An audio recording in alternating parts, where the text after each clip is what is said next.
Periodic classification of elements के lecture 1 में हम लोगों ने पढ़ा था,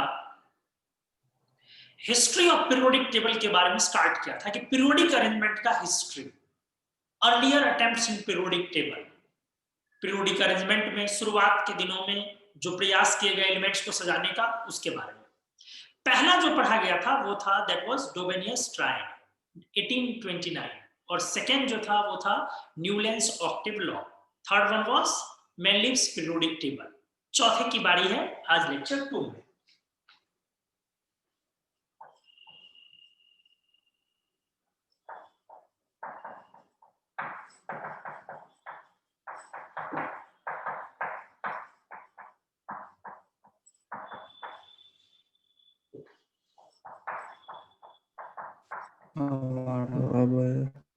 अब हटाइए मॉनिटर।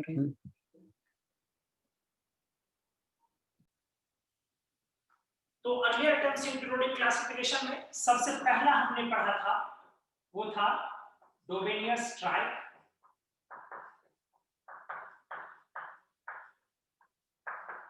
ये हो गया था। सेकंड हम लोगों ने पढ़ा था मेनलिव्स पीरियोडिक टेबल, ये भी हो गया था आपका।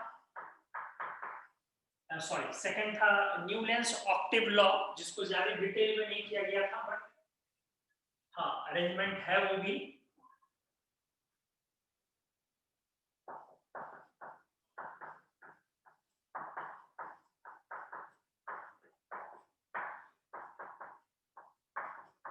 तीसरा था आपका मेनलिव्स पीरियोडिक टेबल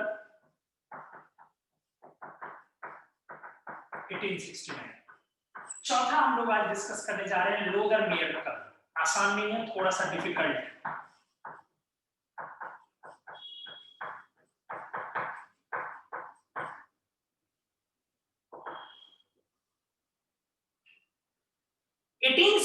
में लोडर मेयर कर्व थोड़ा अच्छा भी है, इंपॉर्टेंट भी है, क्वांटिटेटिव पॉइंट ऑफ व्यू से देखा जाए तो थोड़ा इंपॉर्टेंट भी। 1869 में ही in parallel of Mendeleev's periodic table एक atomic volume versus atomic mass curve draw किया गया, डेवलप किया गया, जिसमें एलिमेंट्स को उस कर्व पे दिखाया गया। ठीक है, ये पीरियोडिक टेबल नहीं है, पीरियोडिक क्लासिफिकेशन नहीं है, बट एलिमेंट्स को सजाने का एक तरीका निकाला गया। चूंकि एटॉमिक मास एक फेमस प्रॉपर्टी था एलिमेंट का, एटॉमिक नंबर की डिस्कवरी उस समय तक हुई नहीं थी, तो एलिमेंट्स का एक फेमस प्रॉपर्टी जो था वो था एटॉमिक मास। तो एटॉमिक मास और एटॉमिक वॉल्यूम के कर्व पर एलिमेंट्स को सजा दिया गया। अच्छे से आप सीखेंगे।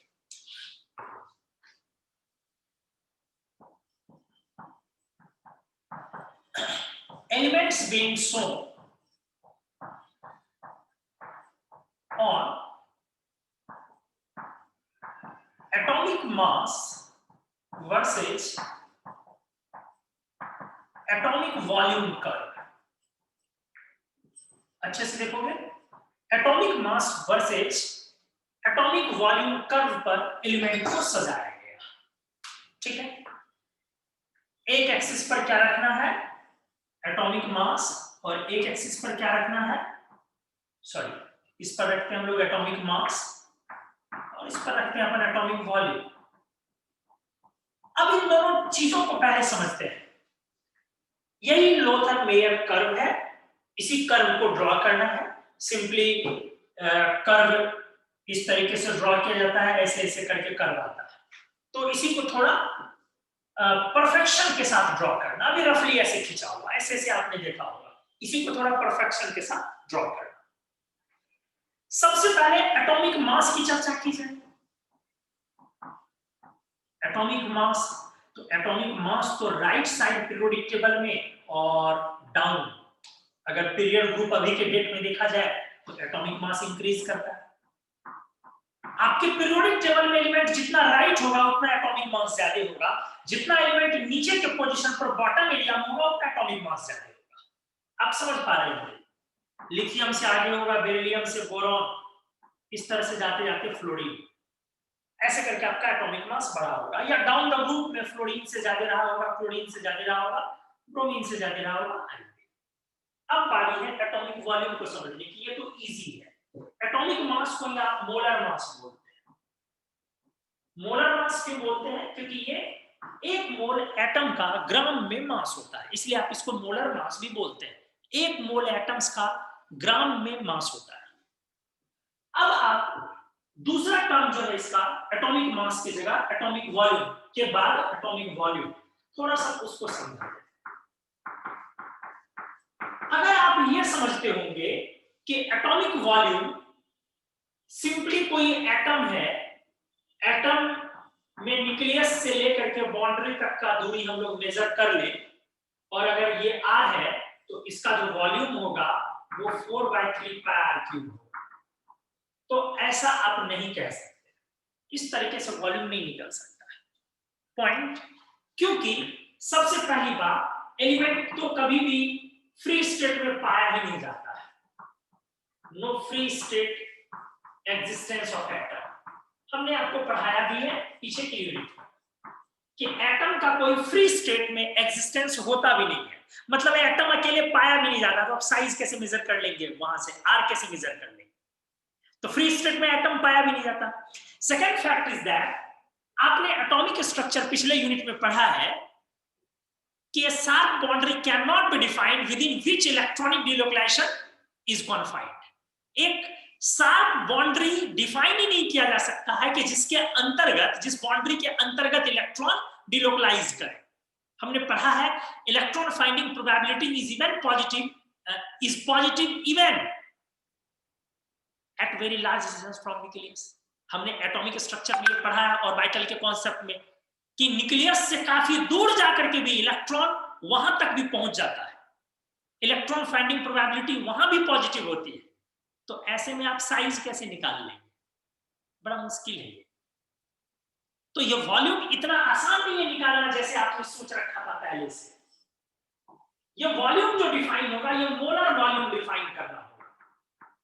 मोलर वॉल्यूम मतलब एक मोल वॉल्यूम का, एक मोल एटम का वॉल्यूम, क्योंकि आपने मास भी क्या लिया है, मोलर ही लिया है, तो आपको molar mass molar volume define करना है। तो वॉल्यूम थोड़ा सा कॉम्प्लिकेटेड टर्म है। ये वॉल्यूम डेफिनेटली साइज के डायरेक्टली प्रोपोर्शनल होगा, सबसे बड़ा फैक्टर तो यही है। बट आपको एलिमेंट के स्ट्रक्चर को भी समझना पड़ेगा कि एलिमेंट का स्ट्रक्चर क्या है, वहां से भी वॉल्यूम डिसाइड होती है। क्योंकि एलिमेंट के, हर एलिमेंट के अपने स्पेसिफिक स्ट्रक्चर्स होते हैं। कोई मेटालिक बॉन्डेड होता है, कोई कोवेलेंटली बॉन्डेड होता है, कोई वैन डर वाल्स फोर्स से जुड़ा हुआ होता है, और हर केस में पैकिंग अलग अलग होती है, मींस डेंसिटी अलग अलग होती है। इसलिए एटॉमिक वॉल्यूम को कहीं ना कहीं एटॉमिक डेंसिटी से भी देखना पड़ता है, एलिमेंटल डेंसिटी, इससे भी कभी कभी आपको देखना पड़ेगा। यूजुअली साइज से काम चलाएंगे, पर डेंसिटी से भी आपको देखना पड़ेगा। आप इन चीजों को बहुत आसानी से नहीं समझ पाएंगे। थोड़ा जब कुछ क्लासेस जब आगे आप जाएंगे, एटॉमिक रेडियस वगैरह पढ़ेंगे, तो थोड़ा वॉल्यूम आपका ज्यादा क्लियर होगा। अभी रफली इतना समझाया आपको। आप जो सिंपली वॉल्यूम समझते हो दोस्त, कि कोई एटम का न्यूक्लियस से लेकर बाउंड्री तक का डिस्टेंस मेजर कर लो, 4/3 πr³ कर लो, ये वॉल्यूम नहीं हो सकता। दो बातें, एटम फ्री स्टेट में पाया नहीं जाता, अकेला एटम कहीं पाया नहीं जाता जो आप साइज मेजर कर लोगे। और दूसरी बात क्या होती है, सेकंड थिंग क्या, कि एटम में इलेक्ट्रॉन किसी सेल में या किसी बाउंड्री पर नहीं होता, उस बाउंड्री के अंतर नहीं होता। इलेक्ट्रॉन डिलोकलाइज करके काफी दूर तक जाता है और काफी करीब तक आता है। इसीलिए आप इस तरीके से तो सीधे सीधे निकाल ही नहीं सकते हो। आपको साइज जो डिफाइन होगा, साइज के डायरेक्टली प्रोपोर्शनल होगा, लेकिन ये कौन सा मैटर है, उस मैटर में एटम पैक कैसे है, मतलब उस मैटर की डेंसिटी क्या हो गई, उसके भी इनवर्सली प्रोपोर्शनल लिखना होगा। जैसे आ जाइए, हम आपको वॉल्यूम पर थोड़ा सा डेप्थ में आपके कोर्स के अंतर्गत कुछ बात करते हैं। Let alkali metals, let s block metals, आप अच्छे से देखेंगे, एस ब्लॉक मेटल्स को हम लोग डिस्कस करने जा रहे हैं। लेट एस ब्लॉक मेटल्स, जैसे बेटा लेते हो lithium, sodium, potassium, rubidium, caesium. तो डाउन का ग्रुप जाने पर एक्चुअली आपने सीखा होगा, पढ़ा होगा, जान रहे होंगे, एटॉमिक साइज इंक्रीज करता है। तो साइज इंक्रीज करने की वजह से एटॉमिक वॉल्यूम भी बढ़ेगा। ठीक से देखो, वॉल्यूम जो है ठीक से, लिथियम से बड़ा सोडियम, सोडियम से काफी बड़ा हो जाता है पोटेशियम, थोड़ा अचानक बड़ा हो जाता है ज्यादा। मतलब ये सिंपली बड़ा दिख रहा है बट ये कुछ जरूरत से ज्यादा बड़ा है, एबनॉर्मली लार्ज। किसका? पोटेशियम का abnormally large size and volume. Size भी इसका थोड़ा ज्यादा बड़ा है और वॉल्यूम भी, दोनों ठीक है, ड्यू टू लो डेंसिटी। इसकी एक्चुअली डेंसिटी काफी कम है, due to low density. Potassium काफी हल्का मेटल, इसकी डेंसिटी काफी कम है, तो काफी कम डेंसिटी के वजह से इसका वॉल्यूम थोड़ा बड़ा है। बोलोगे सर क्या फर्क पड़ता है, तभी तो नीचे की तरफ ही बढ़ रहा है। फर्क पड़ता है, आगे क्लियर होगा क्या फर्क पड़ता है। हमने बोला कि आप इस चीज को देखिए, पोटेशियम थोड़ा एबनॉर्मली लार्ज साइज का और एबनॉर्मली लार्ज वॉल्यूम का भी है। अब आ जाओ beryllium, magnesium, calcium, strontium, barium. नीचे जाने पर फिर से एटॉमिक साइज बढ़ेगा, एटॉमिक साइज इंक्रीजेज, साइज बढ़ने की वजह से एटॉमिक वॉल्यूम इंक्रीजेज, दोनों चीजें बढ़ेंगे। बट वॉल्यूम में कैल्शियम की वॉल्यूम स्ट्रोंशियम से ज्यादा होती है। किसकी वॉल्यूम? कैल्शियम की। किससे? स्ट्रोंशियम से। वजह क्या है? वजह फिर इसी की तरह वो भी है कि इसकी डेंसिटी कम होती है। कैल्शियम की एबनॉर्मली लो डेंसिटी होती है। हमने पीछे पढ़ाया भी, एक आध बार डिस्कस भी किया है जब यूनिट 1 डिस्कस हो रहा था, फिर भी हम इसको आपको एक बार और समझाने वाले हैं। कैल्शियम की एबनॉर्मली लो डेंसिटी की वजह से इसका वॉल्यूम के बारे में ये लिखा हुआ, साइज नहीं वॉल्यूम, इसका वॉल्यूम थोड़ा बड़ा होता है, साइज नहीं, साइज रेगुलर। साइज के लिए डेंसिटी मैटर नहीं करता, बट वॉल्यूम के लिए डेंसिटी भी मैटर करता है। तो इन दोनों को और क्लैरिटी से चीजों को लिखते हैं, क्योंकि एस ब्लॉक तो काफी कॉमन एग्जांपल है कंपटीशन के लिए, इसलिए इन दोनों को थोड़ा और क्लैरिटी से लिखते हैं। तो नेक्स्ट पेज में हम लोग आने वाले हैं, ये आपका पेज नंबर 1 है, आप स्क्रीनशॉट ले सकते हैं। पेज नंबर 2 में हम लोग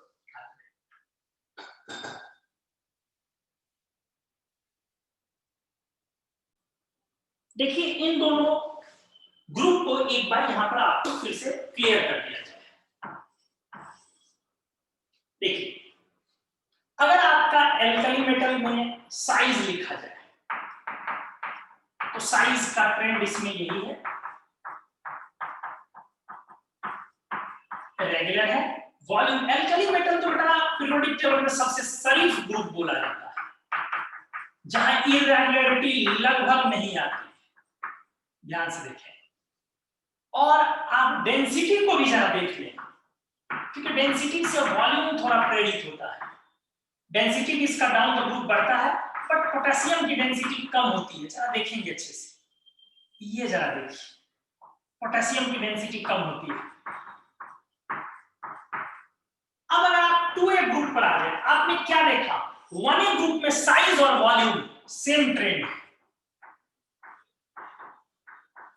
अब जरा 2A ग्रुप को देखा जाए ठीक से, साइज रेगुलर है, बेरिलियम से बड़ा मैग्नीशियम, से बड़ा कैल्शियम, से बड़ा स्ट्रोंशियम, से बड़ा बैरियम, रेगुलर। अब आप आ जाए वॉल्यूम में, जरा ध्यान से देखें, हमने बोला कि वॉल्यूम में कैल्शियम की वॉल्यूम एक्चुअली ज्यादा है स्ट्रोंशियम से, एबनॉर्मली वॉल्यूम बढ़ गया, और बैरियम, कैल्शियम बढ़ा, क्योंकि हमने बोला उसकी डेंसिटी कम है। जरा इसकी डेंसिटी को देखें, जरा देखिए डेंसिटी का ट्रेंड, आधे पीरियोडिक टेबल, आधे ग्रुप में ऊपर और आधे ग्रुप में फिर नीचे, मतलब बेचारा सबसे कम डेंसिटी, तो क्यों इसका वॉल्यूम अचानक बड़ा ना हो जाए? सबसे कम डेंसिटी पर कौन? कैल्शियम। किसमें? 2A ग्रुप में सबसे हल्का एलिमेंट है कैल्शियम। 2A ग्रुप में सबसे हल्का एलिमेंट है calcium. Amongst alkaline earth metals lightest metal is calcium. सबसे हल्की, हल्की का मतलब एटॉमिक वेट कम नहीं होता, एलिमेंट के हल्के होने का मतलब उसके डेंसिटी के बारे में बात की जाती है, माइंड इट। तो इसमें सबसे हल्की मेटल है कैल्शियम। तो आपका ये काफी इंपॉर्टेंट है। अब जरा दोनों ग्रुप के एलिमेंट को मिला दिया जाए,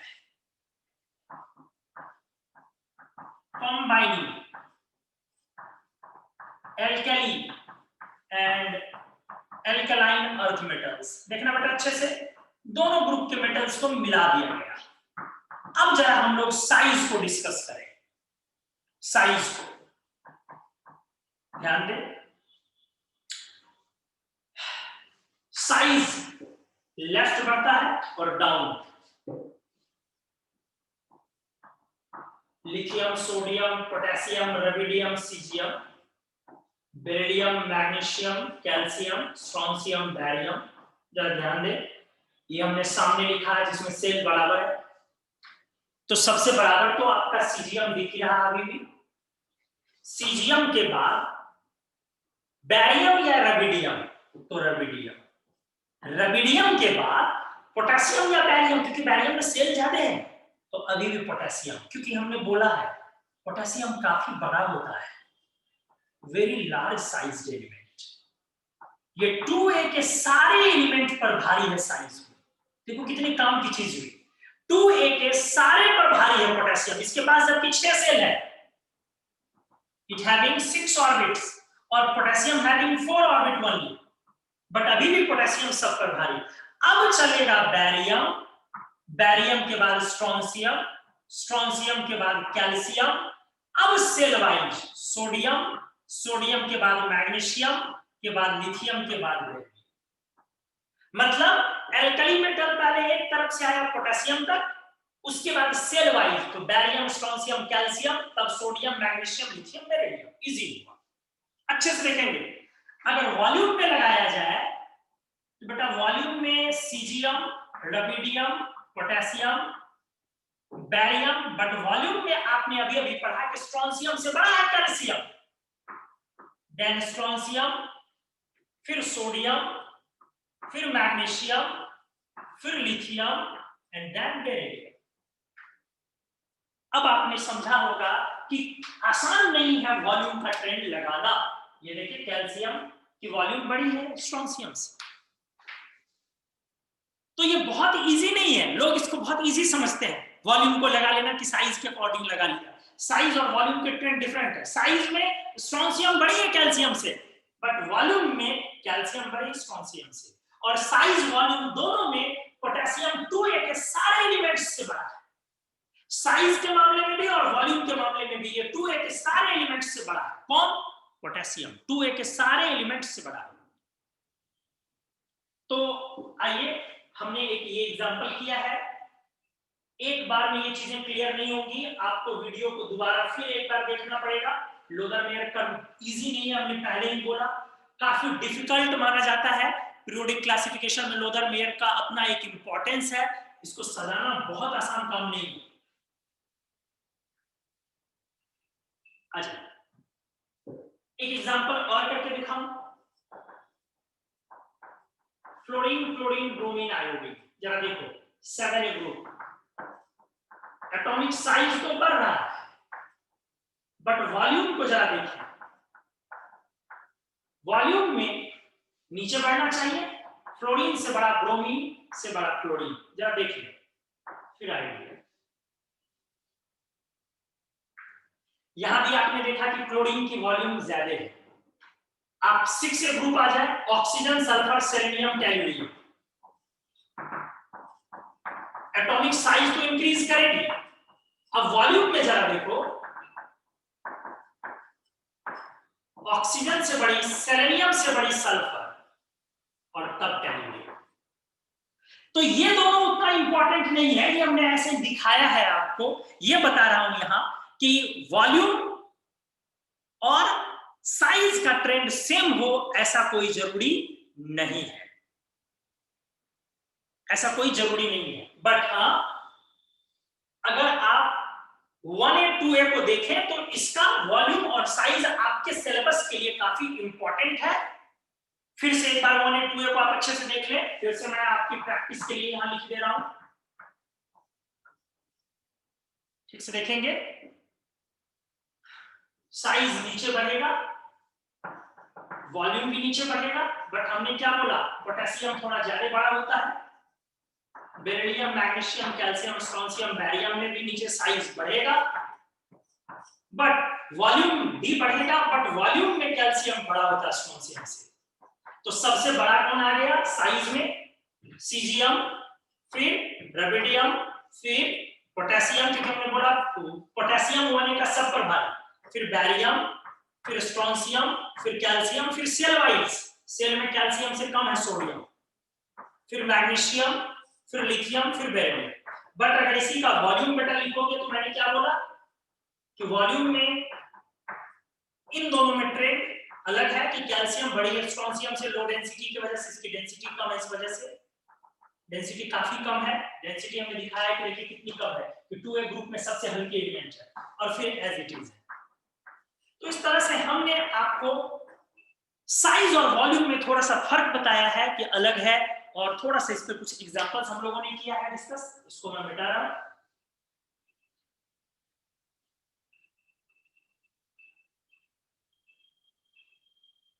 जी हाँ, तो ये वॉल्यूम को क्लियर किया गया। अब बारी है उस लोदर-मेयर कर्व की, जिसको ड्रॉ करना आपने, जो इजी नहीं है, जो काफी डिफिकल्ट है। आ जाए,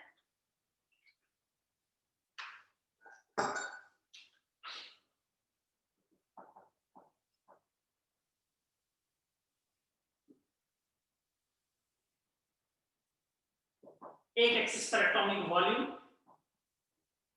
और एक एक्सिस पर एटॉमिक मास, मोलर मास। अच्छे से देखें आप,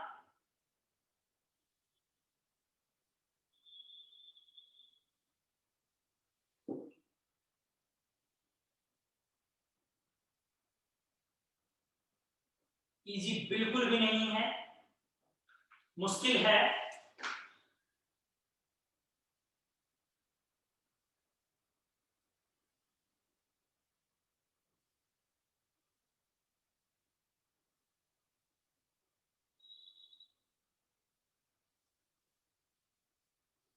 मुश्किल है, जी हाँ, हमने बोला काफी मुश्किल है।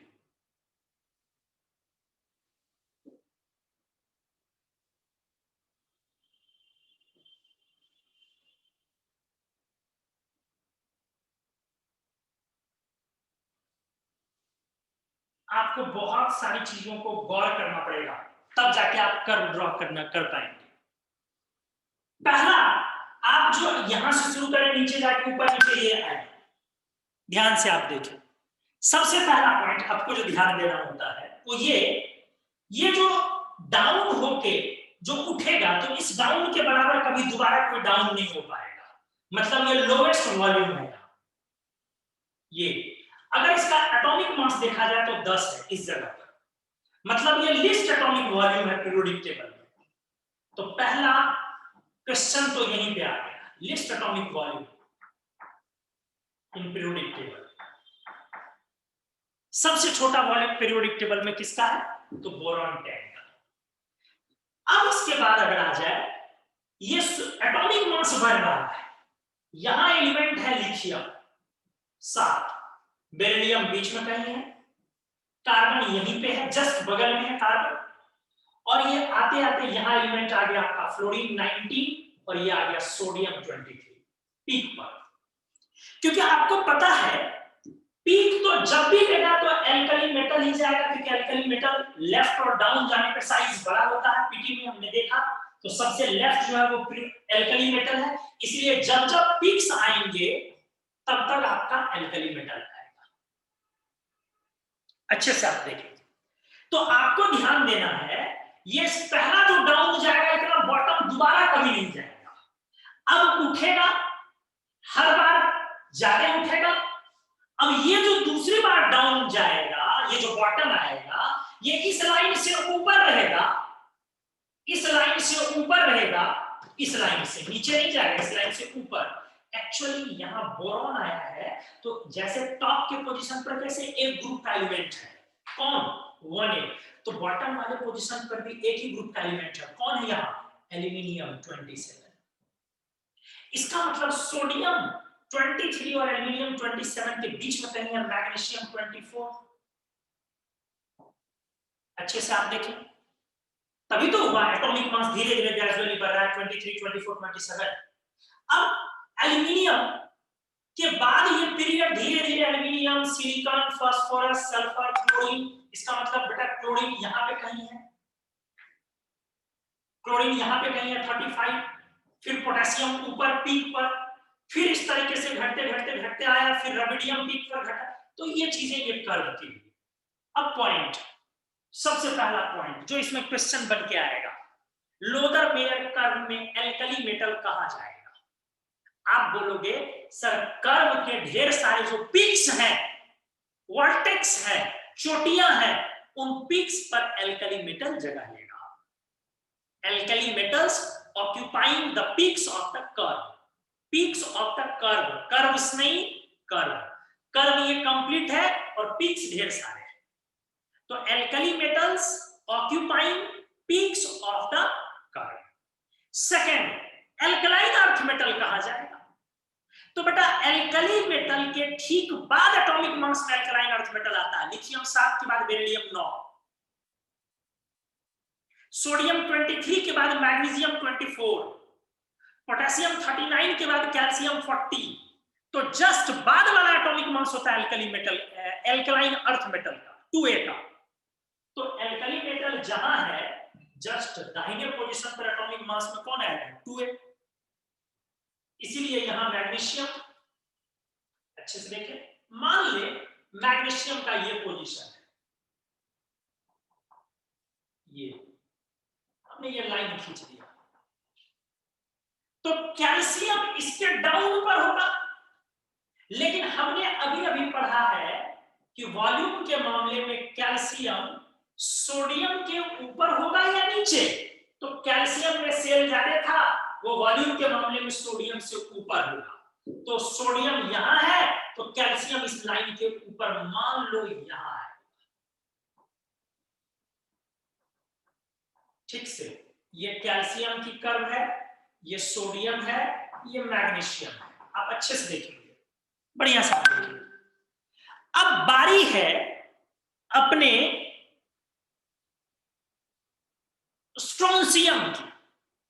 स्ट्रोंशियम रुबिडियम के राइट आएगा, जस्ट बाद एटॉमिक मास में आएगा। तो स्ट्रोंशियम इस पर आएगा। अब इस पर इस कैल्शियम के ऊपर होगा स्ट्रोंशियम या नीचे? हमने पढ़ा है कि वॉल्यूम में स्ट्रोंशियम कैल्शियम से कम होता है, इसलिए बेटा स्ट्रोंशियम वहां मत ले लेना, स्ट्रोंशियम ये होगा स्ट्रोंशियम। अब बारी अपनी बैरियम की। बैरियम इस कर्व पर होगा, इस कर्व पर होगा, कैल्शियम के लाइन से ऊपर होगा या नीचे? क्योंकि ये पोटेशियम की लाइन है, ये पोटेशियम की लाइन है। हमने पढ़ा है बैरियम से भी साइज और वॉल्यूम दोनों में बड़ा होता है पोटेशियम, मतलब पोटेशियम के नीचे आएगा बैरियम। कितना कॉम्प्लिकेटेड था ये कर्व का, सिर्फ एल्कली मेटल अभी लगाया। तो सोचिए कि अगर आपको बाकी ग्रुप भी लगाने के लिए बोल दिया जाए तो आप कितनी मुसीबत में फंस जाएंगे। इजी नहीं होगा लगाना।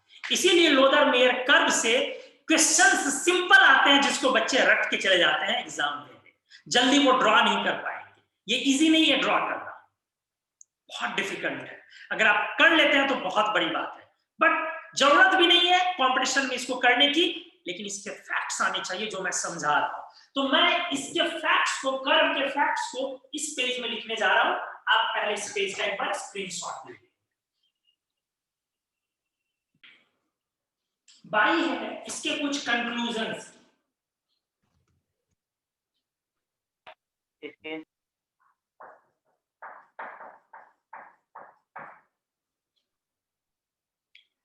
कंक्लूजन में सबसे पहला पॉइंट जो लिखा जाए वो ये कि एल्कली मेटल्स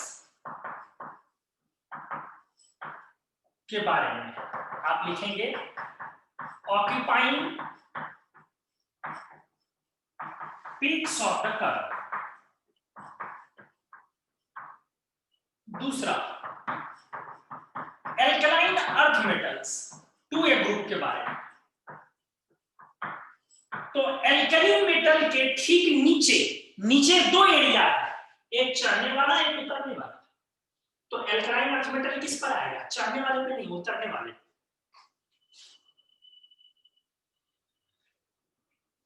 एल्कली मेटल के ठीक नीचे और उतरने वाले कर्व पर। ठीक से देखेंगे, ऑक्यूपाइंग या सीधे लिखते हैं जस्ट बिलो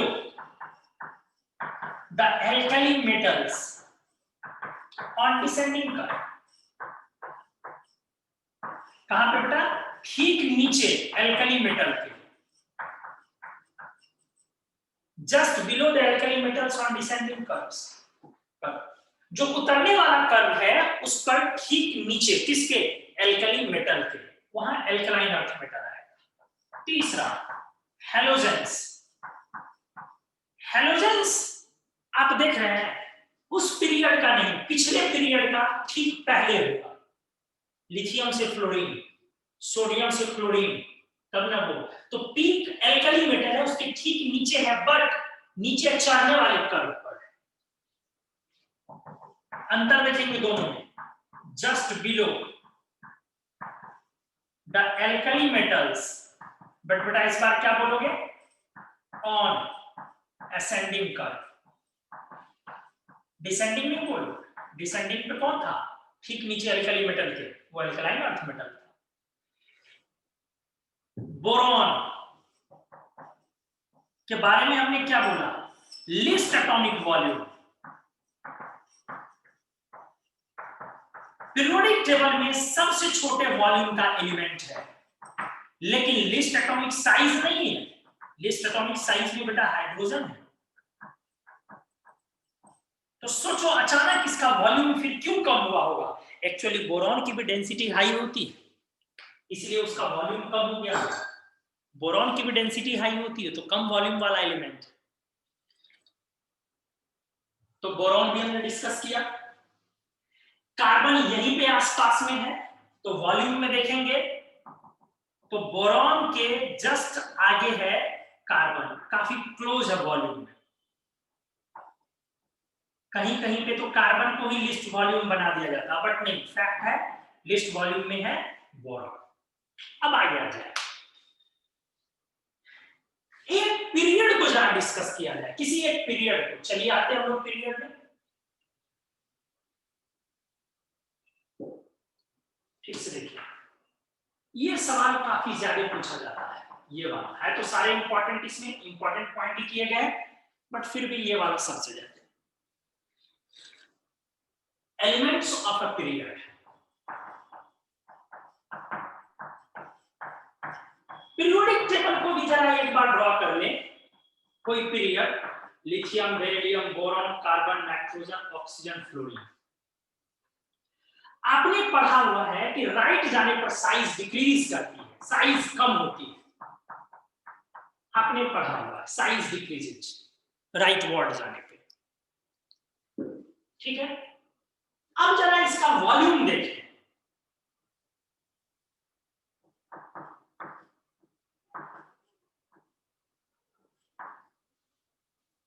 क्या देखा आपने? वॉल्यूम में बोरॉन पे आके मिनिमम हुआ, फिर वॉल्यूम बढ़ गया। कितना का अंतर है?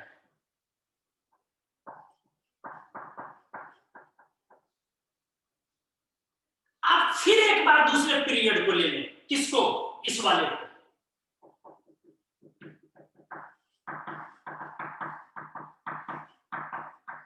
साइज कंटिन्यूअसली डिक्रीज करेगा, बट फिर से वॉल्यूम को देखें।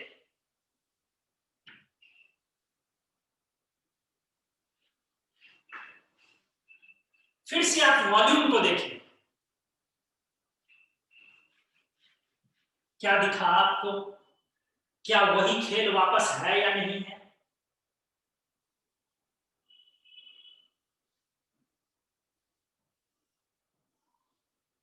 क्या दिखा आपको? यहां से सोडियम से एल्यूमिनियम वॉल्यूम घटा, और फिर एल्यूमिनियम से क्लोरीन वॉल्यूम बढ़ा। तो आप एटॉमिक वॉल्यूम के बारे में अक्रॉस द पीरियड क्या बोलेंगे? Volume decreases first and then increases. पहले तो वॉल्यूम घटता है बेटा, देखो कितनी इंपॉर्टेंट चीज हुई, एंड देन इंक्रीजेस, और तब वॉल्यूम बढ़ जाता है। कितनी अच्छी चीज हुई। तो ये लोअर लेयर कर्व के वो वाले बेसिक पॉइंट्स हैं जो आपके कंपटीशन में काफी ज्यादा आते हैं। एल्कली मेटल्स का पोजीशन, एल्कलाइन अर्थ मेटल्स का पोजीशन, बोरॉन कार्बन के लिस्ट वॉल्यूम के बारे में बात करता है, जबकि लिस्ट एटॉमिक साइज का एलिमेंट हाइड्रोजन है। पीरियड के बारे में बात, किसी भी पीरियड के बारे में बातचीत कि पीरियड में वॉल्यूम किस तरीके से क्या होता है। हैलोजेंस के बारे में भी बात। तो इस तरह से ये हमारा लोअर लेयर कर्व का वो पॉइंट है, वो हिस्सा रहा जो कंपटीशन में काफी आता। बाकी पूरे कर्व को ड्रॉ करना कोई जरूरी नहीं है। अब हम लोग नेक्स्ट पीरियोडिक अरेंजमेंट उस पर चलते हैं, long form of modern periodic table पर। आप इसका स्क्रीनशॉट ले लें। नेक्स्ट पीरियोडिक अरेंजमेंट है Moseley's modern periodic table 1950, based on Moseley's periodic law. अच्छे से आप देखो, मोस्ले के पीरियोडिक लॉ पर आधारित है ये पीरियोडिक लॉ 1913 में उन्होंने दिया था। जैसे हर किसी के पीरियोडिक टेबल का एक लॉ होता है, डोबेरियर का लॉ था, 3 एलिमेंट का सेट, बीच वाले का प्रॉपर्टी एटॉमिक मास, ऊपर और नीचे वाले का एवरेज हो जाना। मैनलिफ ने अपना एक लॉ बनाया कि एलिमेंट्स के फिजिकल और केमिकल प्रॉपर्टी उसके एटॉमिक मास पर डिपेंड करते हैं। मोस्ले ने, हेनरी जी जे मोस्ले ने भी एक पीरियोडिक लॉ तैयार किया कि एलिमेंट्स के फिजिकल और केमिकल प्रॉपर्टी उनके एटॉमिक नंबर पर ज्यादा डिपेंड करते हैं, ज्यादा रेगुलरली डिपेंड करते हैं उन पर, इररेस्पेक्टिव ऑफ एटॉमिक मास। और एटॉमिक नंबर टर्म इन्हीं के एक्सरे इन्वेस्टिगेशन एक्सपेरिमेंट से आया था। उससे पहले तक एटॉमिक नंबर टर्म अननोन था, लोगों को मालूम नहीं था। आज डिस्कस किया जा रहा है periodic law.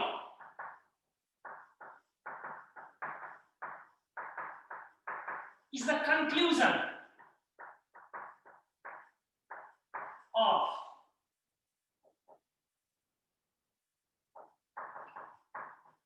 Mosley's X-ray investigations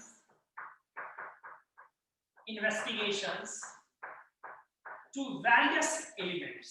जरा आप अच्छे से देखेंगे, इससे पहले तक जो पीरियोडिक टेबल चल रहा था 1869 से 1915 तक वो पीरियोडिक टेबल था मैनलिफ का, मतलब 31 + 15 46 इयर्स ऑलमोस्ट मैनलिफ का पीरियोडिक टेबल चल रहा था। अब यहां मोस्ले का पीरियोडिक टेबल आ रहा है 1915 में। देखिएगा एक्सरे इन्वेस्टिगेशन क्या है। इन्होंने ढेर सारे एलिमेंट पर, ये कोई एलिमेंट है, इस पर कैथोड रे का बॉम्बार्डमेंट करवाया। What is cathode ray? Cathode rays electron beam, electron की धारा, लगातार इलेक्ट्रॉन की बीम से बॉम्बार्ड करवाया। करवाने के बाद जब जब एलिमेंट बदलता था तो लौटने वाली इस रे की फ्रीक्वेंसी भी बदल जाती थी। वही इलेक्ट्रॉन का बीम सारे मेटल पे डाल रहे हैं, कभी सोडियम पे, कभी पोटेशियम पे, कभी कैल्शियम पे, है वही, बट मेटल से टकराने के बाद जो लौटने वाली रे थी उसकी फ्रीक्वेंसी चेंज हो जा रही थी, इसीलिए इस रे का नाम पड़ गया एक्स रे। क्योंकि एक्स का वैल्यू आप बोलते हो एक्स अननोन टर्म, बार बार एक्स मान लेते हो। एक्स रे रंटगन के द्वारा उसको डिस्कवर किया गया था, X ray.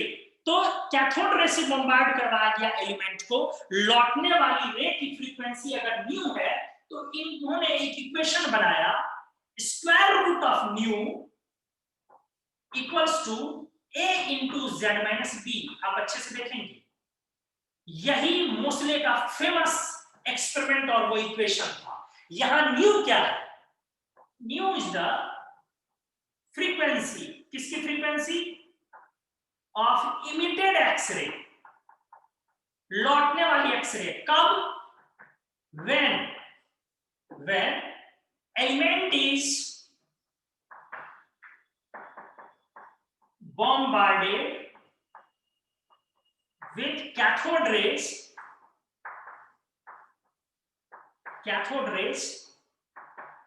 in an anti-cathode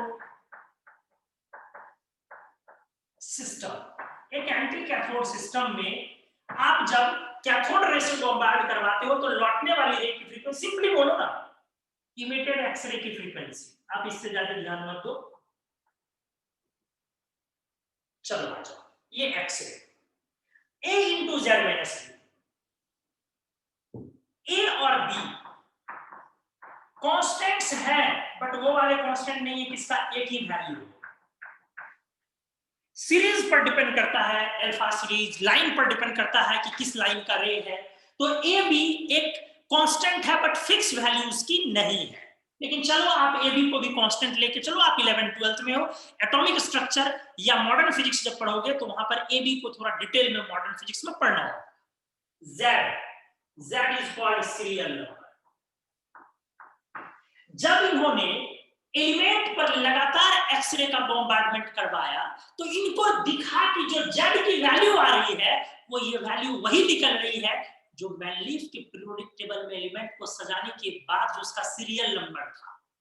lithium serial number जहां है तीसरे पोजीशन पर, तो कोई चौथे पर, कोई पांचवें पर। इसी सीरियल नंबर का नाम बाद में मोसले के डेथ के बाद एटॉमिक नंबर पड़ा। क्या बोला हमने? इसी सीरियल नंबर का नाम बाद में मोसले के डेथ के बाद एटॉमिक नंबर पड़ा। डेथ के बाद का मतलब सर, मोसले की डेथ 1915 में ही हो जाती है, जिस साल उन्होंने ये पीरियोडिक टेबल अनाउंस किया था। आईयूपीएसी ने उसको बाद में एक्सेप्ट किया, बट 1915 में उन्होंने पीरियोडिक टेबल दिया था, उसी साल उनकी डेथ हो जाती है। डेथ कैसे होती है? ब्रिटिश इंपेररशिप को देखते देखते वो टर्की में पोस्टेड थे, टेलीफोन ऑपरेटर बना करके टर्की में उनको ब्रिटिश इंपेररशिप, ब्रिटिश एम्परर साम्राज्य जो भी था उसकी सुरक्षा के लिए इलेक्ट्रॉनिक डिवाइसेज और टेलीफोन ऑपरेटर के रूप में इलेक्ट्रॉनिक डिवाइस को समझने देखने के लिए टेलीफोन ऑपरेटर बनाकर उनको वहां डाला गया था टर्की में, और वही एक जासूस के द्वारा वो पकड़ लिए गए। और 10 सितंबर टीचर्स डे के ठीक 5 दिन बाद, हम लोग का teachers day 10th of September 1915 को उनके सर में गोली मार दी गई थी, और उस समय में मात्र वो 28 साल के थे। He was of 28 years at that time only. सिर्फ हेनरी जीजे मोसले, उनके बहुत सारे एक्सपेरिमेंट्स अधूरे रह गए, जिसको बाद में कुछ साइंटिस्ट ने कंप्लीट भी किया, और जिन्होंने कंप्लीट किया उनमें से कुछ को नोबेल प्राइजेस भी मिले। अगर मोसले आज जिंदा होते तो पता नहीं फिजिक्स और केमिस्ट्री का डायरेक्शन कितना अलग होता, क्योंकि मोसले का नाम जितने सम्मान से, जितने ऑनर से केमिस्ट्री में लिया जाता है, उतने ही सम्मान से फिजिक्स में भी लिया जाता है। एटॉमिक नंबर से फायदा केमिस्ट्री को ज्यादा है या फिजिक्स को आप बता भी नहीं सकते। ये पीरियोडिक टेबल 50 साल मैनलीफ का राज चलने के बाद एक नया पीरियोडिक टेबल जो लाया गया एटॉमिक नंबर पर बेस, ये मोसले का ही था। अलग बात है मोसले बहुत कुछ उस पर काम नहीं कर पाए क्योंकि उसी साल उनकी डेथ हो गई, फिर भी मोसले का वो मॉडर्न पीरियोडिक टेबल कहलाया। और हम लोग जो अभी पीरियोडिक टेबल पढ़ते हैं उसी का एक्सटेंडेड, थोड़ा विस्तार, एक्सपैंडेड फॉर्म पढ़ते हैं, जिसको बोर साहब ने एक्सपैंड कर दिया, विस्तार कर दिया। ठीक है, तो अब वाला जो पीटी है जो हम लोग पढ़ते हैं उसको मॉडर्न पीटी नहीं बोलते हैं, long form of modern periodic table बोलते हैं, और ये जो है वो मॉडर्न पीरियोडिक टेबल है। तो आ जाइए आप, सीरियल नंबर जो बाद में कहलाया आपका एटॉमिक नंबर, हम अभी लिख दे रहे हैं।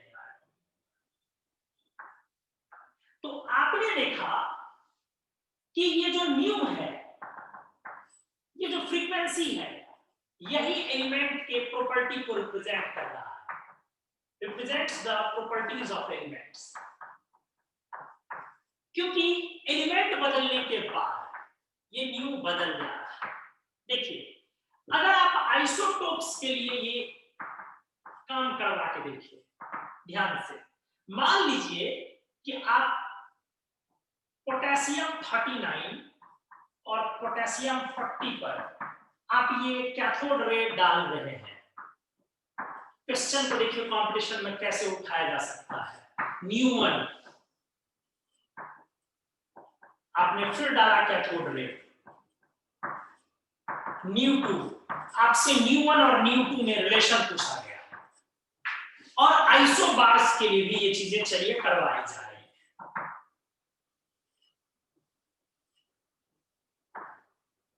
पोटेशियम 40, कैल्शियम 40, कैथोड रे, और ये फिर से ν1, फिर हमने डाला कैथोड रे ν2। जरा देखिए, आइसोटोप्स में एलिमेंट सेम होता है, मास नंबर डिफरेंट होता है, न्यू की वैल्यू सेम। इससे क्या पता चल रहा है कि एटॉमिक मास बढ़ जाने के बावजूद, चेंज हो जाने के बावजूद प्रॉपर्टी सेम है, क्योंकि एलिमेंट का प्रॉपर्टी साबित हो रहा है, इस तरीके से प्रूफ हो रहा है कि वो किस पर डिपेंड करता है, एटॉमिक नंबर पर, क्योंकि एटॉमिक नंबर दोनों का सेम है। और आइसोबार में एलिमेंट चेंज कर गया बट मास नंबर सेम है, ν1 इक्वल्स टू ν2। इस तरीके से आपको समझ में आया कि प्रॉपर्टीज ऑफ एलिमेंट्स जो है वो एटॉमिक नंबर पर डिपेंड करते हैं। इन्होंने अच्छे तरीके से साबित किया है, मोस्टली के इस इक्वेशन के थ्रू ये एक्सप्लेन हुआ है। अब इस पे इसका स्क्रीनशॉट ले, अगर आप कर्व खींचना चाहें atomic number versus square root of nu का, तो ये देखिए कि स्ट्रेट लाइन होगा, क्योंकि स्क्वायर रूट ऑफ न्यू को ये y मान लिया हमने और इसको x, तो y equals to mx plus c वाला इक्वेशन है, और इसी पर आपका सारा एलिमेंट्स आएगा, एग्जैक्ट एकदम स्ट्रेट लाइन आएगा, square root of nu versus z अगर आप खींचते हैं तो कंप्लीट स्ट्रेट लाइन। तो आप इस पेज का स्क्रीनशॉट ले लें। नेक्स्ट पेज पर मैं long form of model periodic table की तरफ चलने वाला हूं।